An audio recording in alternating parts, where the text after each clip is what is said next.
afternoon, everyone, and thank you for joining ARC's weekly fireside chat. Today, we will be breaking down 2020 California propositions. Very important for all listeners to be able to obtain this knowledge, share it, vote, and make sure that we make our system better. Before I introduce our amazing guests on this panel today, I'd like to give some instructions as I always do each week. If you're on a computer, at the very bottom of your screen, you'll see a ribbon.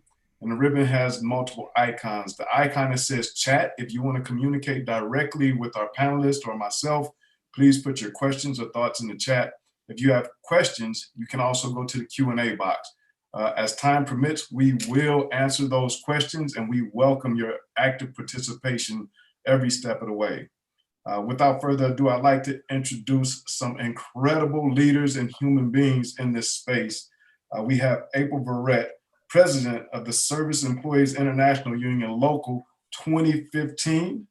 We have Alberto Retana, President and CEO of Community Coalition, and our very own Charity Chandler Code, ARC Board Chair and Social Justice Advocate. So give it up for our guests, and I'd like for them each to introduce themselves. So April, could you introduce yourself and the work of the SEIU? Take a couple of minutes and let us know what you do.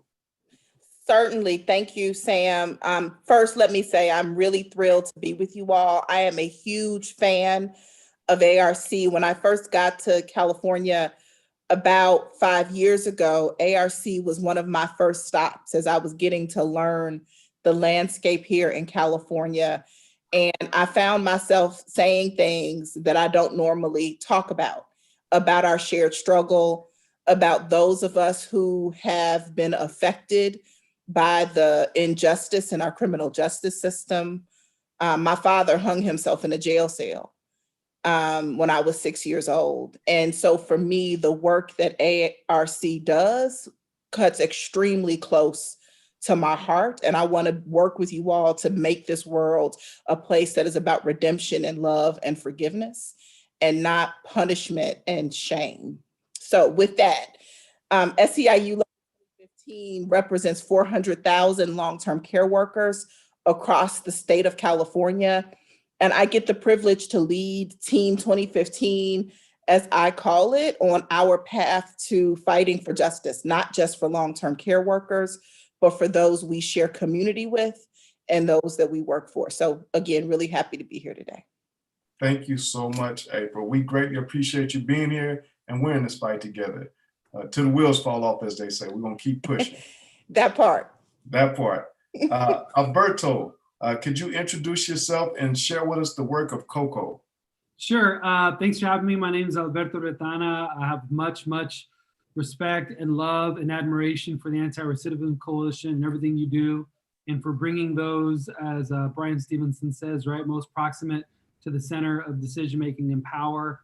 That's incredibly important work. It's one thing to think about it, it's another thing to do it. So I just in deep admiration and be in deep solidarity with the work that you all do every day. It means so much because Community Coalition, which is housed and our home is in South Los Angeles, is really the epicenter of mass incarceration in Los Angeles. That's where the LAPD, that's where our carceral state, that's where everything has been preying upon our young, particularly Black brothers and sisters and brown folks in our community. Community Coalition was formed in 1990 by Congressmember Karen Bass in response to the crack epidemic and to build an alternative vision for our community public health model, a model that puts people before profit, people before police, lives before death. And we've been doing that work for 30 years by getting everyday people that are impacted by these issues, those that are both directly incarcerated, to their family members, to their neighbors,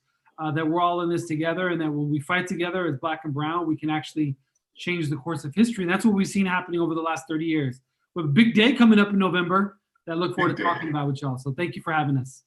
Thank you, Alberto. And as I said to April, we're in this fight together. United we stand, united we can change our system. Charity Chandler Cole, my sister. Please introduce yourself and share with us some of your advocacy work.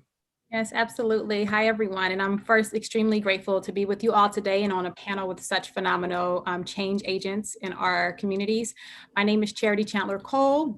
Born and raised here in the great Los Angeles area. I'm a mother, wife, entrepreneur, and social justice advocate for issues ranging from criminal justice reform and foster care to human trafficking. As an advocate, I have the pleasure of serving on several boards and committees that help to influence and impact social structures, policies, and systems that negatively and disproportionately impact and oppress our communities and our people. Having very harshly experienced both the criminal justice, juvenile justice, and foster care systems myself, I work very passionately to address the issues and challenges I once faced and that are continuing to plague our communities and families today. I currently serve as the president of the Black Los Angeles Young Democrats. I'm a commissioner for Los Angeles County Commission for Children and Families and am the new co-chair of its Racial Justice Committee, board chair of ARC since its founding, and for the jobs that pay the bills, I'm the National Director of Contracts Administration for the AIDS Healthcare Foundation, yes, on Prop 21, and I'm the CEO of my own consulting firm, Transformative Management Solutions. I say all this not to brag, but proof that reforms impact our lives every day, and that I'm proof of what happens when we really invest in our communities, we invest in our people, we stop racially profiling different groups of people and really invest in their success. So I'm just grateful to be with you all and look forward to the discussion. Powerful. We have three powerful leaders here, and I am humbled to have you here. Let's get into our discussion. My sister, April. Why is the SEIU 2015 Yes on 15, and what particular benefits will it have for our shared communities? Thanks, Sam. Look, Prop 15 is about, in my mind, equity, right? We have talked a lot this year. 2020 has been, some days I lose words to describe all that has happened this year, right? But 2020 has taught us lots of lessons. And I think at the top of that list of lessons for me is that we can no longer stand by and watch our communities suffer from lack of investment and infrastructure. That if we had more ways to keep ourselves safe and healthy, our communities may not have seen the devastation that COVID-19 has wreaked, right, upon our families. And so Prop 15 is about beginning to right-size some of the inequities in how revenue is structured in our state and in our communities. Those who can afford to pay the most are paying way more than their share in taxes. So Prop 15 begins to call for a reinvestment in our schools and in our communities from those that can afford to pay it the most. We need more money in our educational system. We need more money in green spaces and in social service programs like home care. And if more people could have home care, they would not have been in the nursing homes, right? Where they were stuck and unfortunately caught COVID and passed away. So we have to reinvest, and those who can afford to reinvest their money need to be held accountable. And so that's why 2015 is a strong advocate and is investing our time, our resources into making sure Prop 15 passes. We got to get what's ours in our community. I so agree with you. Just to share a real quick story, right before COVID hit, we were planning on an event where we're going to bring high school students to USC's campus to energize them and educate them on voting and how important their voting rights were. And so when we were communicating with the schools, Dorsey and Crenshaw basically told us that the kids would be, or the young adults would be, transported via public transportation. And my question was why? Because when I was a kid, I remember you got on a school bus, you had a few parents with you, and you went on field trips. They said, we don't have that type of funding anymore. And I couldn't believe, I was like, what, you don't have school buses? And so we were literally looking at a way to fund it right before COVID hit. And so that's just an example of how underfunded our schools are. A simple field trip where you have to have our most precious commodity, our children, our leaders of the future, on public transportation. So let me not get on my soapbox right now. Alberto, why is Community Coalition Yes on 15? You know, Dr. Martin Luther King Jr. had a speech in March of 1968 called the Other America speech. It very much speaks to the heart of what my sister April was breaking down regarding equity. He said there are literally two Americas. One America is flowing with the milk of prosperity and the honey of equality. That America is the habitat of millions of people who have food and material necessities for their bodies, culture, and education for their minds.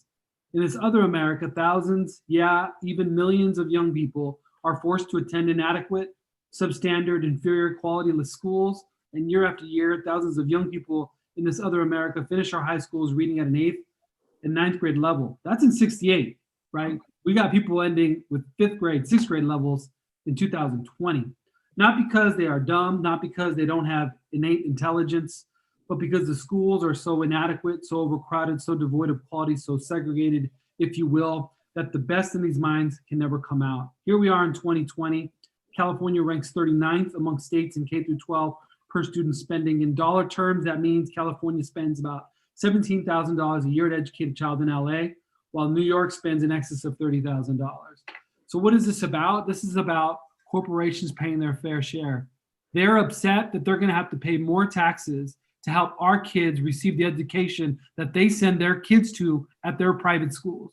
It's unequal, it's criminal, it's problematic. And if we don't change it and invest the $12 to $14 billion that's going to come from this initiative, because corporations are getting away with not paying what they deserve, it's no surprise that we continue to struggle. And now I have a 9-year-old who's in school having to deal with distance learning without the appropriate supports, without the appropriate needs, because we don't have the resources in our public schools. That's got to change. That's what's at the heart of it. That's why our community wants better for our schools and for our communities, because our communities in South Central have also been divested in. We do need more resources to help with the services and the programs and the infrastructure that values life and puts our community back in front that it's been in the back for too long. So that's why we're there. So thanks for having us. No, thank you. Charity, why should our neighbors vote yes, not only on Prop 15, but also yes on 16? So Prop 15 first and then Prop 16, please. Absolutely. So my approach for determining how I vote is through using a racial justice lens. And when we talk about racial justice, it's not just in relation to the criminalization of Black, Brown, and Indigenous people, but it's the systematic fair treatment of people resulting in equitable opportunities and outcomes for all. Racial justice or racial equity, it goes way beyond anti-racism, y'all. It's not just about the absence of discrimination and inequities, but also the presence of deliberate systems that supports to achieve and sustain racial equity through proactive and preventative measures. So what Prop 15 seeks to do is make sure that these large, wealthy corporations that are plopped in our communities and are getting rich off of our hard-earned money are paying their fair share in property taxes to the benefit of our underfunded schools and communities. It's no secret that schools in Black and Brown communities are lacking the funding they need to help our children succeed.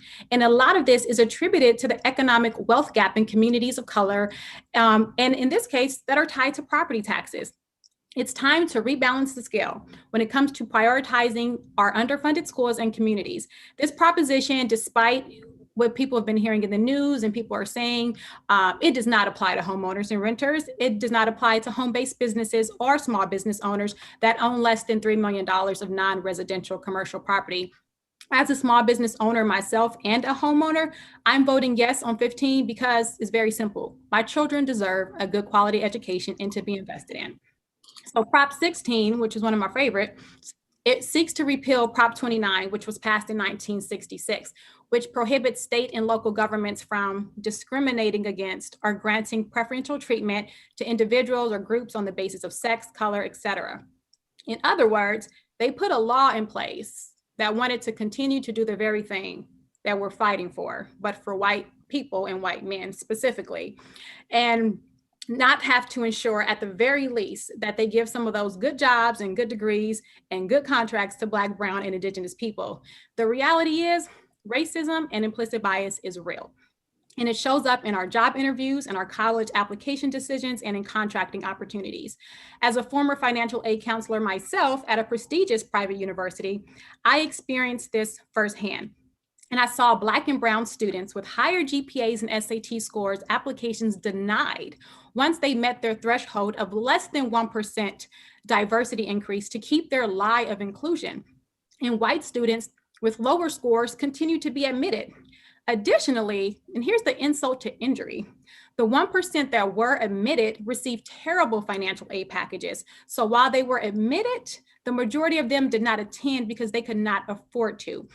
It's actually very sad that we have to put a proposition on the ballot that will force companies and colleges to give us a shot and access to jobs and education that will allow us to meaningfully provide for our families and have a decent quality of life. We are just as smart, just as brilliant, more resilient because we have to literally claw our way into success and work hard as hell because we have been raised to work twice as hard as everyone else, knowing that regardless of doing so, we will still continue to be stereotyped as lazy.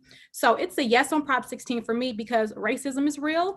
And if you want to be intentional about practicing anti-racism and anti-sexism, you should vote yes as well. Absolutely. Thank you so much. Powerfully said. And for the audience, if you really want to know a history about affirmative action, if you really want to go back, there's a book called When Affirmative Action Was White, written by Ira Katz Nelson. Read this book. It will give you insight all the way back to the 40s. The GI Bill, how it was given when people came back from World War II, it will really give you an in-depth understanding of when affirmative action actually started. So I just take a moment, order the book. It's an amazing book. A friend of mine gave it to me some years ago. It will give you insight on a whole different level. So there it is there. When affirmative action was white, this will literally open your eyes to everything from affirmative action to what's called redlining. We can't get into that, but it will really demonstrate how communities of color have really been under-resourced, have less opportunities, and it wasn't by accident, it was by design. So when people say, well, we need to fix our system, no, we need to change our system because the system is working the way that it was meant to work. April, why is the SEIU yes on 16? So our union, Local 2015, as well as the broader SEIU California family, we know that there will not be worker and economic justice until there is racial justice in this country, in this state, in our cities. The two are inextricably linked. And so if we're going to win for workers, we got to work to dismantle systemic and structural racism brick by brick. And just as you said, we got to replace it with something that actually works. And there's so much at stake in this election. It's about equity. We have the opportunity to put forth a set of conditions. This election, we're not just going to vote and wake up on November 4th or January 21st, and our world and our country be different just because we voted. What we will give ourselves an opportunity to do is have a chance to fight for change, right? We are setting up the conditions and putting in place some real possibilities for change. But I really gotta say, we still gotta work for it, right? We still gotta be in the streets, we still gotta fight. And what 16 begins to do is level the playing field, right? We talk a lot about fairness and equality in this country. We don't get to equality until we first figure out equity, right? Because some of us are starting, football fields behind where others are, right? And if we are in a race trying to get to the same goal, and I'm 200 yards, 10 miles behind where you are, you're gonna get to that goal first, right? And so what we need to do is level that playing field. Give me some turbo boosters, right? If I'm gonna start 10 miles behind, give me some turbo boosters, right? Give me a scooter, give me a Tesla, right? Give me something that's gonna help me be on the same playing field as you are. And in my way, that's what 16 does, right? It gives some of us that boost up that we need so that we can just be in the game. Because like Charity said, if you put us in the game, we're gonna win it. Like we're gonna kill, right? We're gonna be LeBron, but we gotta be in the same game. Simply put, we just need the opportunities to be like equal opportunity. That's it. No more, no less, an equal opportunity. And that has never been given to us historically in this nation. I just want to kind of like go back for a minute and have everybody stop for a minute and think. We've marched, we've watched people die, we've demanded justice, and now we're in a space where our voice counts, and we need to step up. It's so important right now for people to register and to vote. Make sure you dot your I's and cross your T's and get out there and vote, because that is your voice. If you want something different, if you want a different future for our children, we have to do this. Because if we don't do it, we'll be in the same cycle another 60, 50, 100 years from now. Alberto, why vote yes on 16, and how will it move our communities forward? You know, a few thoughts on this. I think that, to Charity's point earlier, when this passed in 96, it was a direct response to the 1960s and the progress that we made. Black folks, people of color had progress, and folks didn't like it. And the California of 1996 said, we can't do that anymore. We got to take this away. And they took away some of our turbo boosters that were established for us, while never even correcting the system. Because a part of this is not just about being equal. A part of this is that they're cheating. They're cheating. It's not like, oh, they're doing everything all right and we got to catch up because we've had 400 years of oppression. That's true, but they are cheating. They paying for their kids to get in the SC. Yes, right. That's the point. They are paying for their kids. They're using athletic loopholes to get their white kids in. Let's not forget about Felicity Huffman and the other folks that were involved in this. Lots of folks into public universities that affirmative action was designed to create space for. So I just want to be clear that this is also correcting the cheating that is happening that we don't have access to, because by and large, we don't have those relationships. We don't have those dollars. We don't have that access. We don't have that generational wealth and generational relationship. We don't pass degrees on because the system has been designed to prevent us from getting degrees in the first place, right? We have affirmative action into the prison system. That's what we do have. That's what you all work on. We're trying to get rid of that because that's not the affirmative action we want, right? So we're calling on California today to do what we did in the 60s, is to affirmatively act to challenge racism, affirmatively act to step for equity. It's not enough if you're white in this state to say, I'm not racist. Ibram Kendi puts it out there. We need you to be anti-racist by fighting for policies that affirmatively act to put us back in the mix. The other thing I'll say about Prop 16, that because I don't want to repeat what's already been said, but these all relate to each other. So if we pass Prop 15 and we create $12 billion in revenue, how are we going to affirmatively move those dollars to Black folks? How are we going to affirmatively move those dollars to brown folks, to indigenous folks? We can't do that under the certain rules that we have in California. Makes it difficult. And then it creates space for people in LA to say, oh, that's illegal. Oh, that's reverse racist. If we pass Prop 16, we'll be able to say, okay, this $12 billion, we're going to send it right to where it needs to go. And these jobs and contracts, right? It's no longer going to be an excuse to say, oh, we can't hire Black folks. Look, no, they are first in line because we have now passed Prop 16. You got to implement it. So for South Los Angeles, for communities like ours, Prop 16 in and of itself is not the end all be all, but it creates another opening. When we pass, the last thing I'll say on this, Sam, because we got to think about, I agree with Charity, it's a racial justice framework on how we vote. If we pass this, Prop 15, we pass some of the other legislation that we're about to talk about around criminal justice reform, and folks are coming home like they are, how are we giving them a chance? Prop 16 is another way to say, this is another way we're going to dedicate resources to Black folks coming home from prison to get the resources they deserve, because the opposition is cheating. They are cheating every day. They set up the corporate loophole is cheating, right? So we got to hold them accountable for the way they cheat us out and affirmatively act so that we actually I'm a beneficiary of affirmative action. And when it was eliminated, over 1 year, we saw a 75% drop in Black folks and Indigenous folks at UCLA. It's real. So we got to change that. Wow, 70%. Think about that, 70% drop.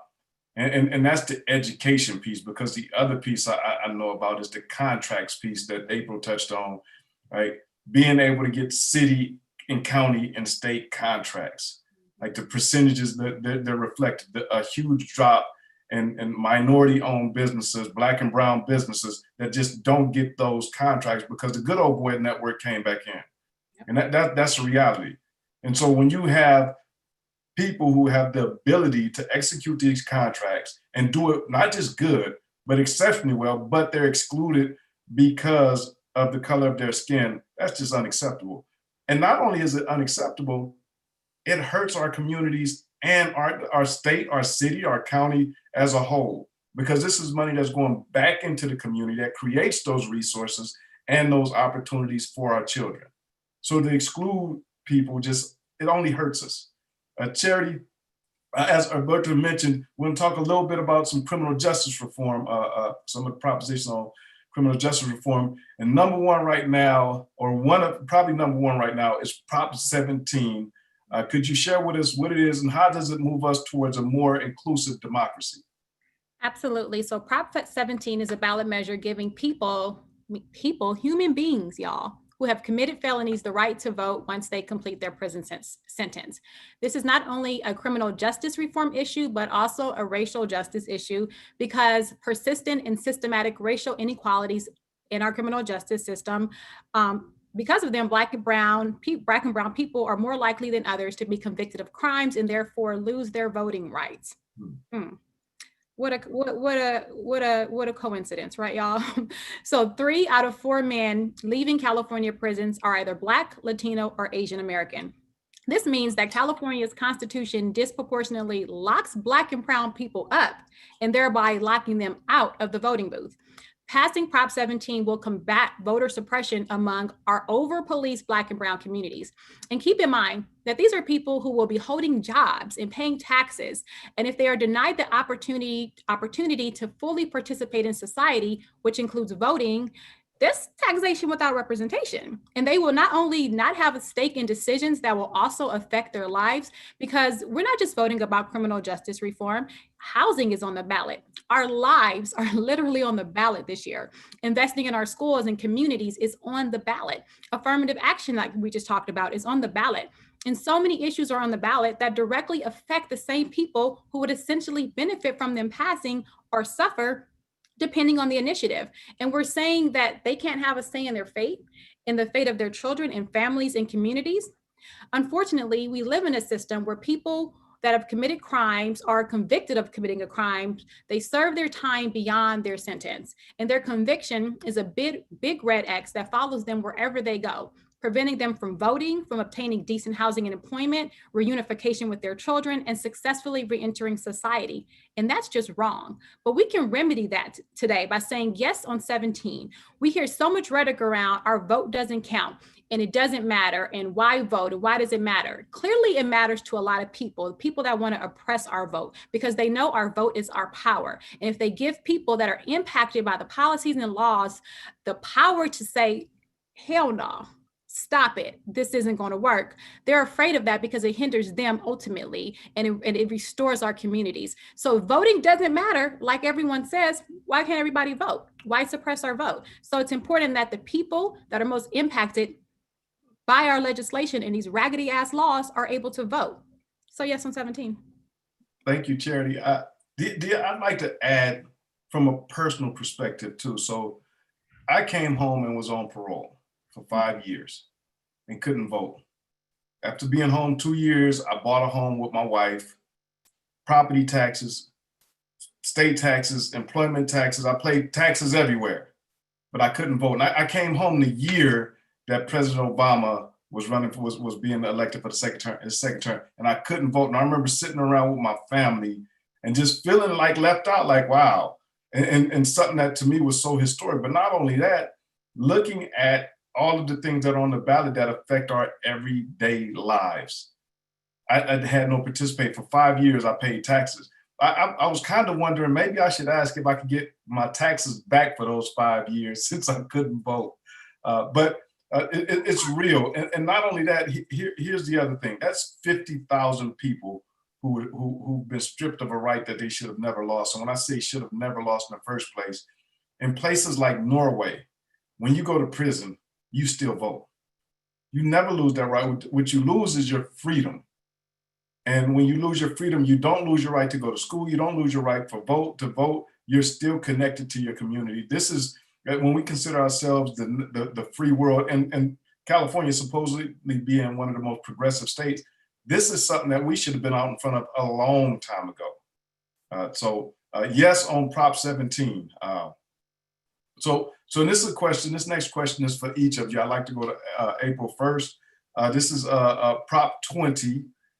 This is the Cooper Initiative, as we call it. And this is an attempt to roll back 3 state initiatives that have done incredible things to our criminal justice system. One is AB 109. The second is Prop 47, and third is Prop 57.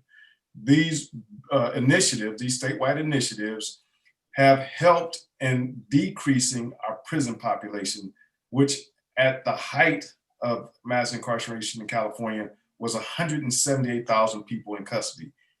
It was the biggest prison system in the entire world, not just our country, the entire world.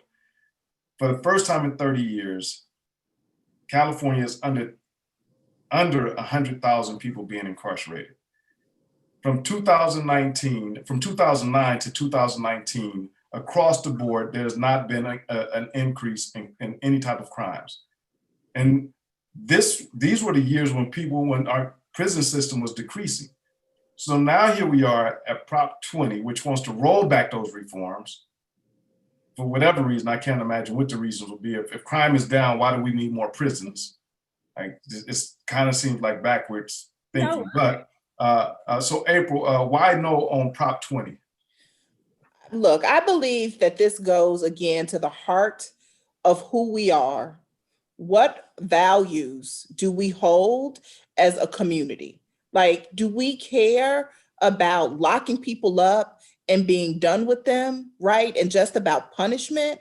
Or are we driving toward redemption? Are we looking for love? Are we trying to make sure people have the opportunity to continue to be value-adding participants in our culture and in our communities?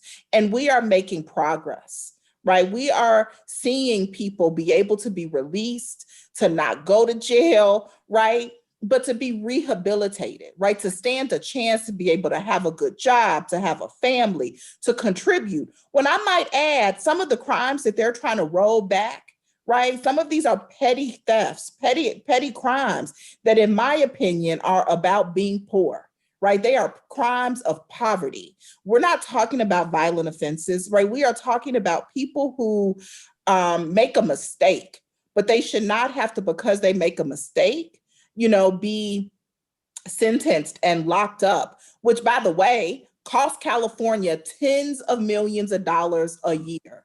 In a time when we are looking down the line at an economic crisis that none of us are talking enough about, if you ask me, right? But we're going to have really, really hard budget years ahead. So why would we be looking to invest tens of millions of dollars a year into locking people up, as opposed to investing tens of millions of dollars a year into putting people to work, right? Into training them?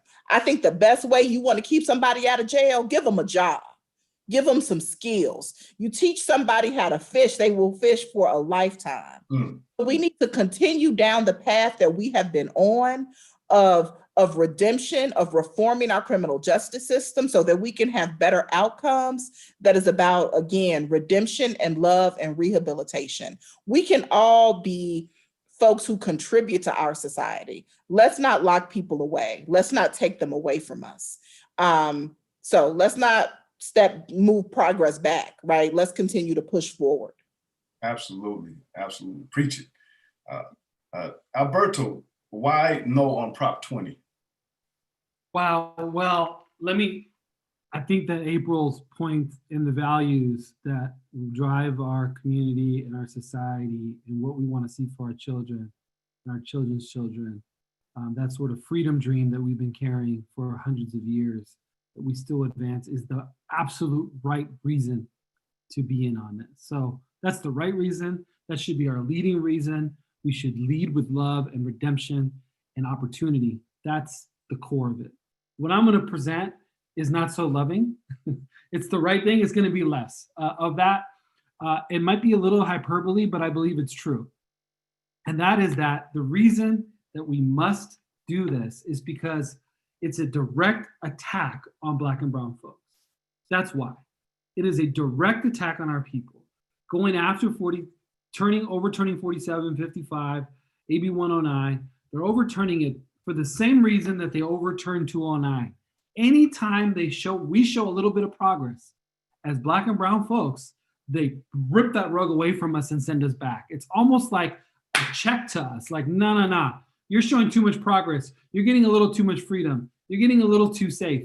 That's why, even though crime is down, they're doing this, because ultimately this is about who does California belong to? And in a California now where white folks are no longer the majority and Black and brown folks are beginning to unite in ways that scares folks, where we're moving from unity to solidarity like we're doing on this call, that's why they want to strip that from us. So we can't let that happen.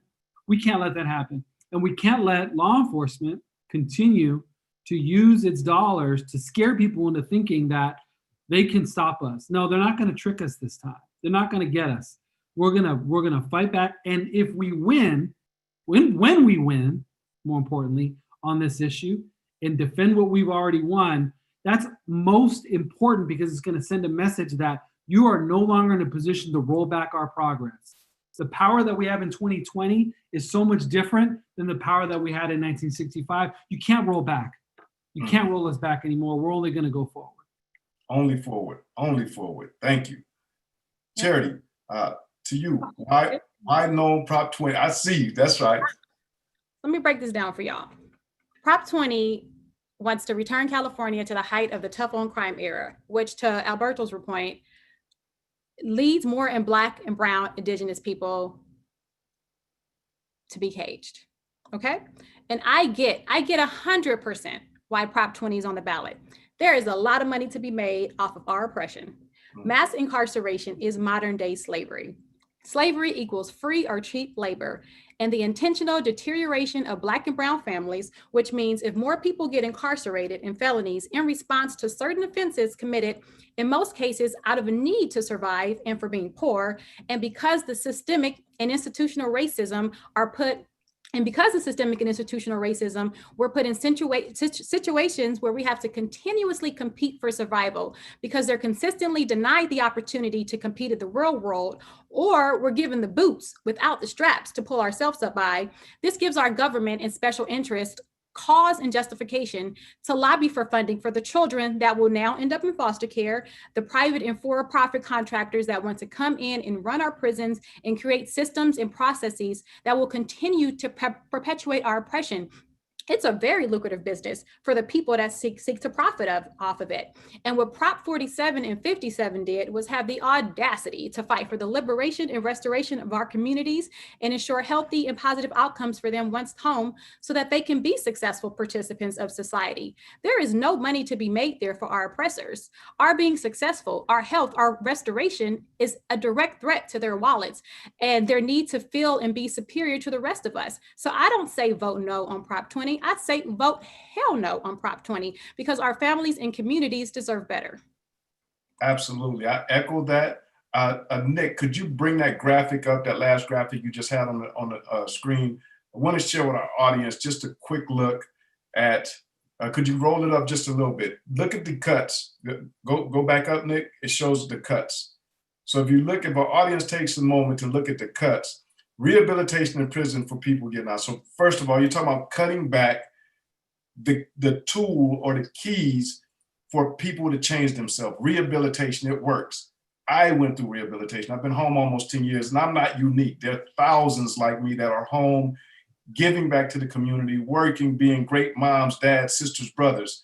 It will also cut mental health programs proven to reduce repeat crimes. So if you imagine like the under Prop 47, the savings that were realized are back in the community that literally helps people when they come home. If I need a therapist, I have access. Also, it cuts to schools, health care, housing, homeless programs. All of those are savings that are being put back in our community from Prop 47. And so when we look at it, including services for victims, you want to take money away from victims and survivors of crime. Why would you want to take away the thing that's most important to healing our communities? And so when we look at all of these things that could be cut, what you're asking for is to literally go back to warehousing human beings just for the sake of putting a few dollars in your pocket. Again, from 2009 to 2019, crime has gone down. There have been no peaks. And our carceral system in the state of California has gone down. Why would we want to go back? That's backwards thinking. And so as I echo once again what Charity said, not just no on Prop 20, but hell no on Prop 20. Can I just add one thing on 20, Sam? Absolutely. The experiment of tough on crime did not work. There is no evidence that locking people up, keeping them in prison, away from their families, away from their communities, it did nothing to diminish crime. It did nothing to deter crime. Why would we continue to keep doing something? They call that insanity the last time I checked, right? Why should we keep doing something that does not work? Even Joe Biden last night finally admitted he was wrong for supporting the 3-strike laws, right? And the tough crime bills of the 90s. It flat out didn't work. So Prop 20, rolling Prop 20 back sets us back, right? It puts us, back to that place of a system that doesn't work. Let's keep rebuilding the system till we find something that works. Well, you know what, April? I'm sorry, Sam. We do know, I agree, it doesn't work, and we do know what does work. That's right. Good schools, jobs, parks, families, safe streets, right? That are built on community, not law enforcement does not create safety. They control and enforce. People create safety. Good schools create safety. Services create safety. Go to any white suburban community and you see the kind of crimes that exist there are not poverty crimes. They're not. That's right. So we know what works. So we got to fight tooth and nail to build that, to get that. That's not an easy fight, but we can't win the fight if they continue to pass these unevidenced, undata-driven, tough on crime policies that we know, as April said, do not work. They do work at one thing, locking us up, tearing our families apart, keeping us poor, keeping us divested. It works at that very well. That's right. That's right. Absolutely. So we're not going to make America great again by voting yes on 20. We're going to vote no on 20. Vote no on 20. Hell no on 20. Hell no on 20. The new lawn sign. Hell no on 20. Hell no, it must go. So we're going to touch now on Prop 25, which is a difficult bill, and I'll share. But first, April, why does SEIU say yes on 25?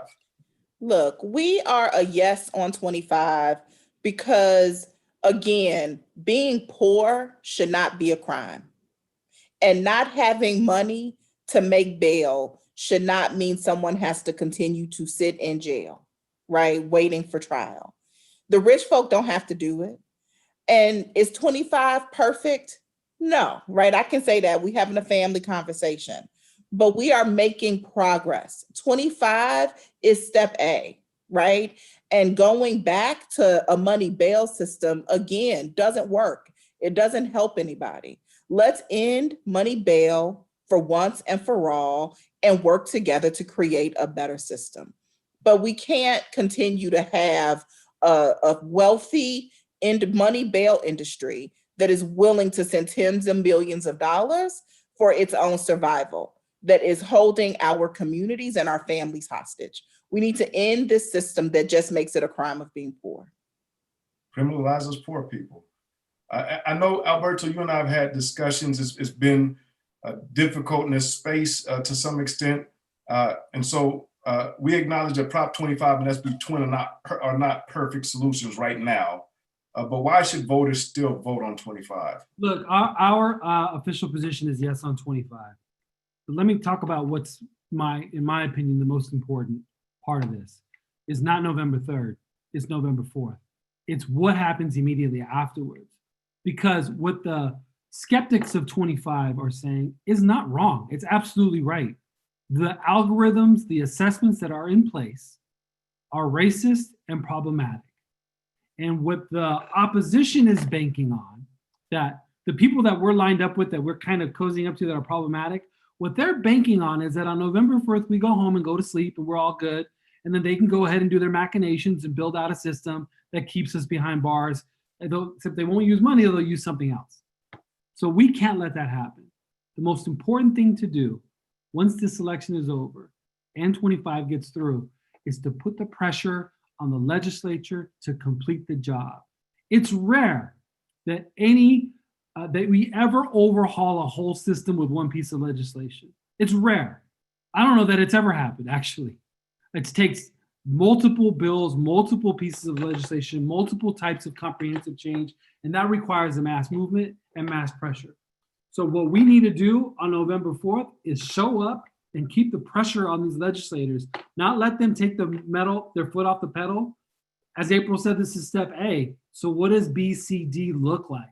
Don't promise us that with lip service, make it happen. Well, that's, for me, the most fundamental and important thing to finally killing the bail industry. But when you kill something, you have to replace that with something better. That's our responsibility to fight for. That's your responsibility, those of you that are watching, to join us and put the pressure, because we cannot go back to normal. We can't just ignore and say, wait for the next election cycle. We got to get right to it on November 4th. I'm sorry, Charity, I know you want to jump in here. I just have to say this. I remember having conversations with Alberto when SB 10 was passed, that we missed an opportunity. We did not build a movement, 2 years ago when SB 10 was passed about bail. Imagine if we had taken that opportunity when that legislation was being negotiated and debated in Sacramento. We did not, I put myself in this. We didn't do our jobs with going into our communities, getting people invested, getting them in the streets. Maybe we could have passed better legislation then, right? But we didn't. We have the opportunity to do that now. And here's the other reality. SB 10 was hard to get passed, right? The folks in Sacramento did not want to do it, right? We had to drag them kicking and screaming to get where we are. Let's just think about this. If we don't uphold what was passed in SB 10 and pass Prop 25, why would those folks who we had to drive kicking and screaming pass anything more progressive? Right? Saying no and striking down what we have does not say to folks in Sacramento, you need to do better. It tells them, I don't have to do nothing at all, right? That the money bail is what people want, and so I'm walking away from this issue.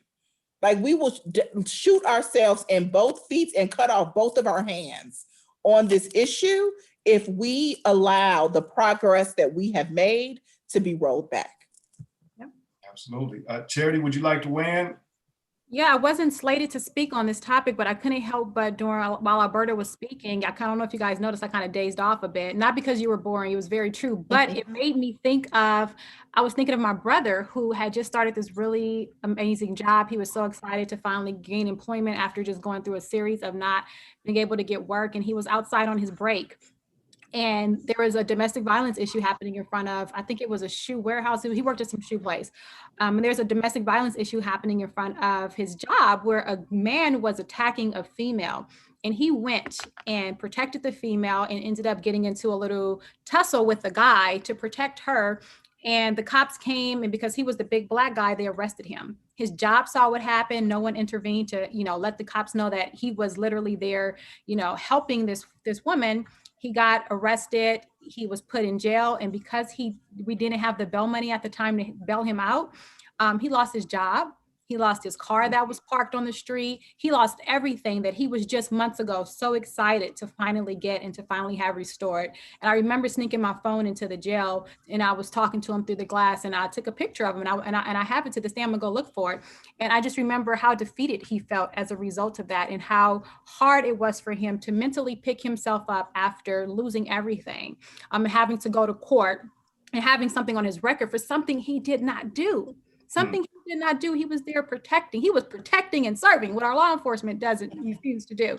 And, for me, this is very personal, because bail is real, and it's a real hinder and barrier to people that cannot afford to get their loved ones out. And I do not by any way want to diminish the varied experiences that we all have in the criminal justice system.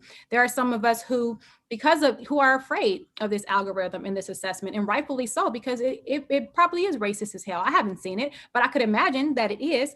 And I could understand how fearful it may be to think that, I may have the opportunity to get bail, but I may not have any option if this assessment tool is really racist and biased. But I'm also extremely hopeful, because I know that we can't change. If we don't take advantage of this opportunity to change money bail now, we can go to work on our legislatures. And if anything have shown us in 2020 is how woke we are now. We thought we were woke before, but we really woke, because we were forced to sit home during COVID and really think about and look around us and say, I need to really fight for my life.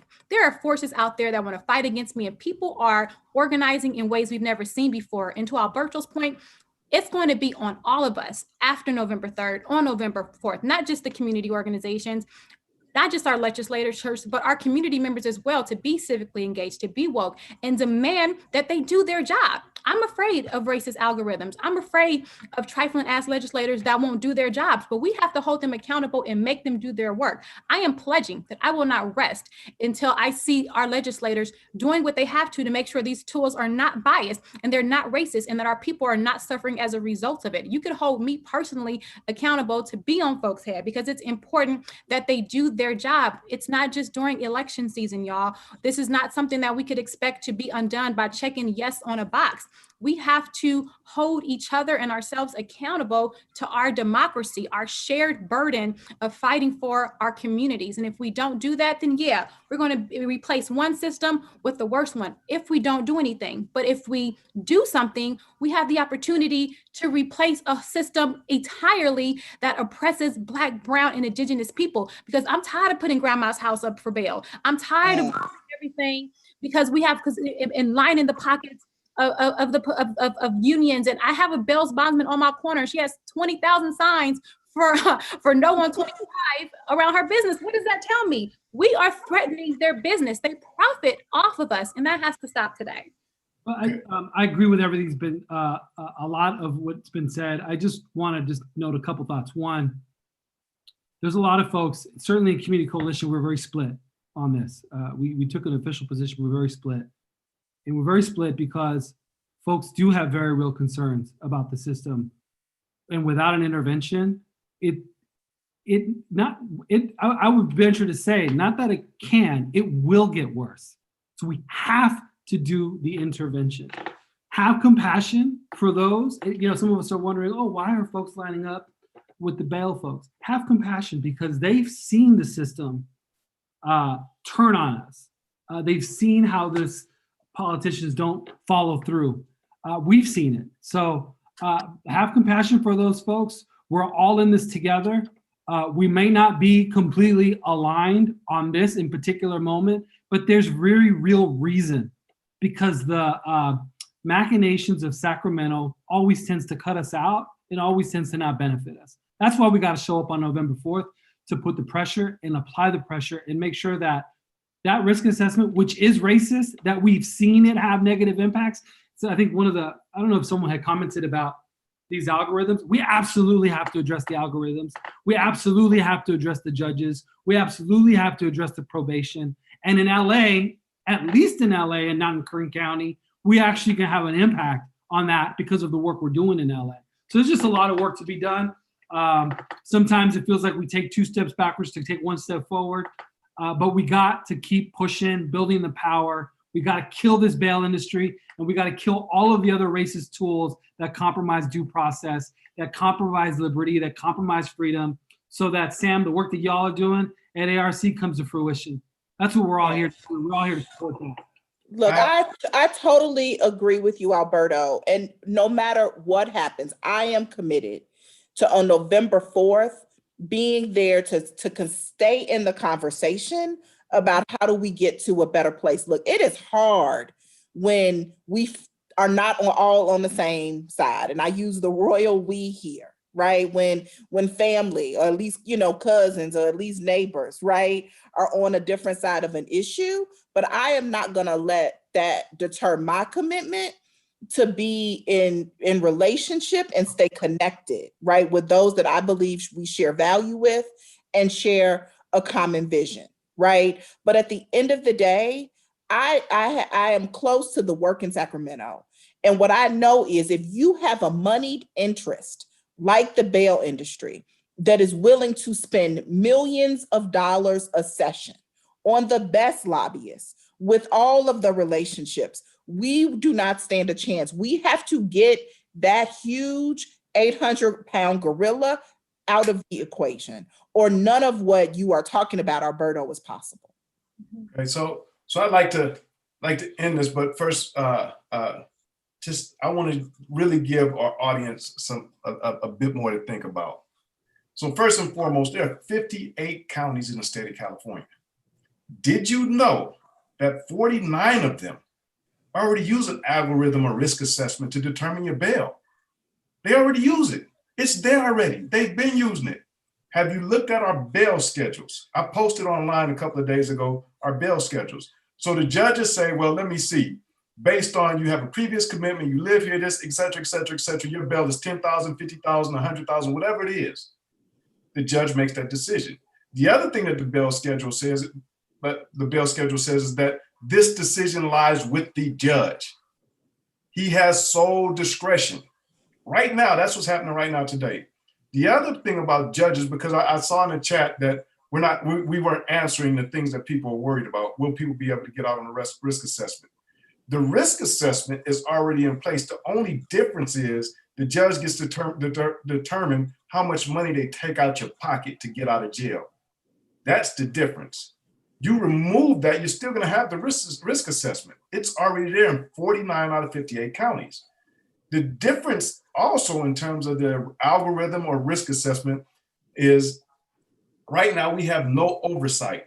We don't know why or how judges are making their decisions. We don't know if they're biased based on gender, race, economic status. We don't have that information because there's no oversight. What Prop 25 does, or SB 10 does, is it creates that oversight that has to be reported to the state legislature, and that's public record. And immediately after the passage of SB 10, the Senate passed SB 36, which adds a second layer of oversight, again, reporting that's public information. And it's put in place so that if we see that there is race bias, gender bias, economic bias, we can adjust and change those things. So people aren't talking about the assessments that are already being used to determine how much money they're taking out of your pocket. So so in the chat, someone says, what about the people that won't be able to get out? Those are the same people that can't get out right now today. I was in jail and I didn't have a bail. How about the people that judges won't have discretion over? There's a whole group of people that have misdemeanors or low-level felonies that will be released in 12 hours, won't even see a judge, will be told to come back at a court date to determine the adjudication of their case. We don't have that right now. So when you say it's giving judges more discretion, no, it's not. That's completely false. It takes the discretion of lower level misdemeanors or misdemeanors and lower level felonies away from judges, and it places 2 layers of oversight on judges. We don't have any of that right now. The last thing that I'll say is, I agree. Prop 25 is not, or Senate Bill 10 was not a perfect piece of legislation. But as an organization and Charity, you know this as our board chair, we've had to correct 3 pieces of legislation, and many people that haven't been there in the trenches don't understand this. We do this all the time. SEIU, CoCo, we do this all the time, and I'll name them. 2012, we passed Senate Bill 9, which adjusted for juveniles that were sentenced to life without the possibility of their sentence. It basically gave them an opportunity to go before a judge to sentence them to determine if they would have their sentence changed to 25 to life with the possibility. Didn't do anything. They're not getting out. They just changed from life without to an opportunity to go before the board. That was 2012. In 2017, we came back and passed 395 and ended life without the possibility of juvenile for the entire state, making SB 9 irrelevant. But the fact is that was our toe in the door, and then we kicked it open in 2017. That was the first bill. The second bill, which many people have come home under, was Senate Bill 260, our youthful offender parole bill. This bill only applied to people who had committed their commitment offense before they were 18. That didn't go far enough. And everybody said, that's not a good bill. It didn't go far enough. And we said, we agree. We came back to next year and we passed Senate Bill 261, which pushed the age limit to before your 23rd birthday. And we agreed that that wasn't good enough. So we came back a third time and passed 1308, AB 1308, which pushed the age limit to before your 26th birthday. That made it perfect because it matched the science, it matched the Supreme Court decisions, and now we have those laws in place. The last piece of legislation that I'm super happy about that happened this year. In 2017, we passed the first Miranda rights for juveniles. However, it was not what we wanted.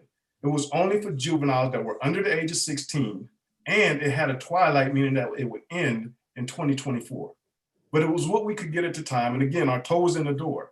This year, we kicked the door open. We passed Senate Bill 203, which was signed by the governor. And now all juveniles forever will have their Miranda rights protected. So we won't have a Central Park 5 situation. In each one of those cases, we went back to correct the legislation. The power of advocacy and our voices, the power of these people you see on the screen, the power of us combined can make sure that Senate Bill 10, SB 25 becomes what we need it to be. That's a fact. If you've been in this space long enough, you understand state legislation and our electeds, the door is open for us to continue to make huge changes. When people compare ending cash bail in California to other states, you can't. No other state has attempted to end cash bail. They reformed. Reform meaning that they kept parts of cash bail and then and let other people out. This is ending cash bail completely. If you were not in Sacramento doing the advocacy part, if you have not been doing this for many years, take a moment and look at the laws that I've just listed. We have the power as advocates, the voice of the people, the voice of people that are coming home to change this. Don't doubt yourself. I was in prison for 24 years, and I never saw a movement like this. We are powerful, united. And with that, I just want to close out and give our April. I see you. Go ahead, April.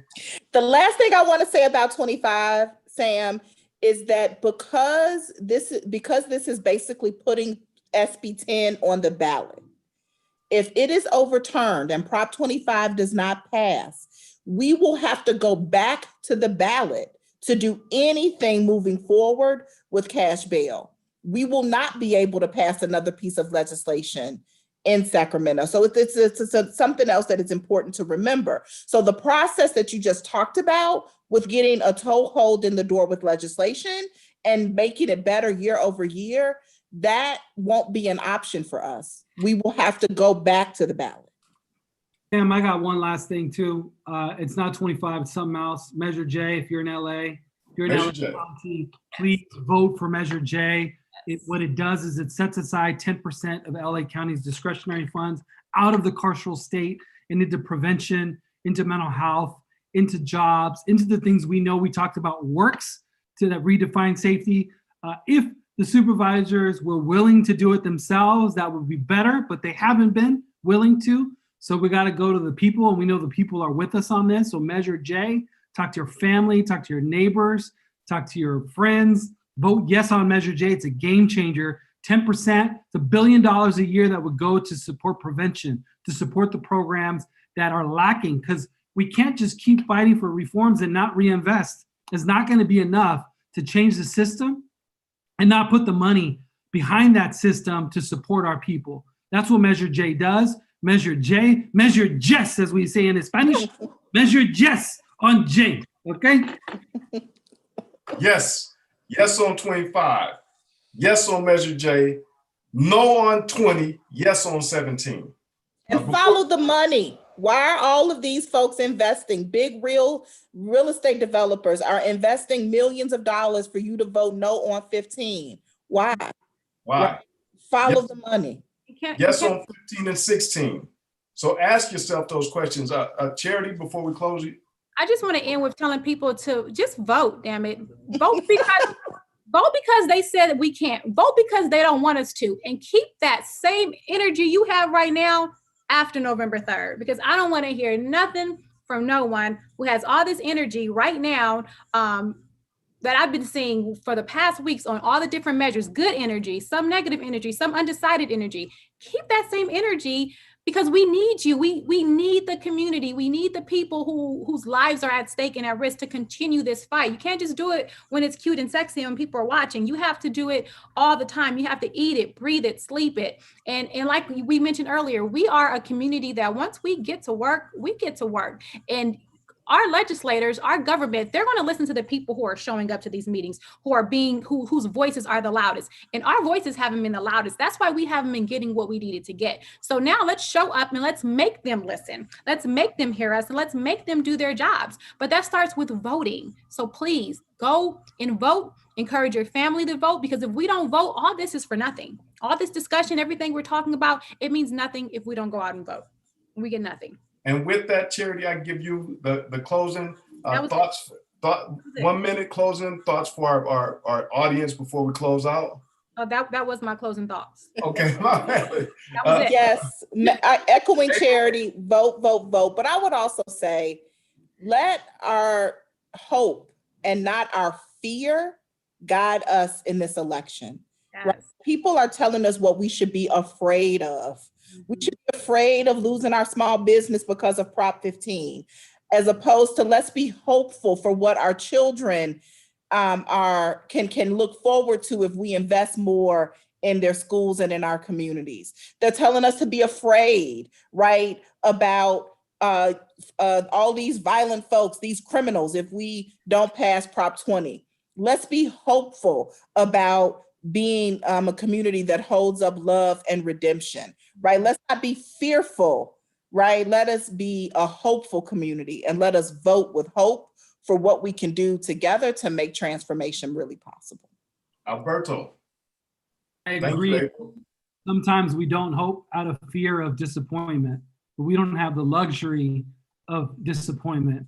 All we have is what's in front of us in our fight and journey for freedom. Malcolm did talk about the ballot or the bullet. He recognized that the ballot was one of many tactics, and he advanced that our community at that time needed to vote to defend what was being built, not because he believed in Lyndon Johnson or because he believed in the American democracy, but he saw that what was under assault. And right now, our people are under direct assault, not just in California, but across the country. So I agree, don't let go of hope. Be a pragmatist, but don't let go of hope.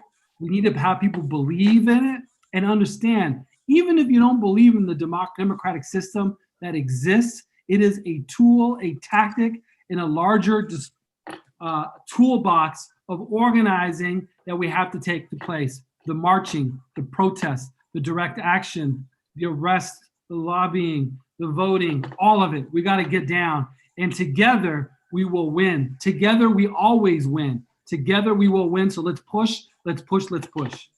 Thank you, brother. And I'll close with saying, let's get into some good trouble. Yes. As our brother John Lewis would say, and this is good trouble. Let's push. Remember, your voice is your vote. Make sure that you vote. Next week, we will dig deeper into Prop 25, and we'll have a judge from New Jersey where cash bail has been eliminated and assessment tools are used. So for those of you who don't think that it's possible, let's talk to this judge and let's get a deeper look at New Jersey. The other thing is, be kind to one another. And remember, these are difficult times, but together we can get through this. Together we can make our communities safer, better, and we can change the laws. Thank you, April, Charity, Alberto. You guys are amazing. Thank you, Sam. Thank you. And to our audience, thank you. See you next week.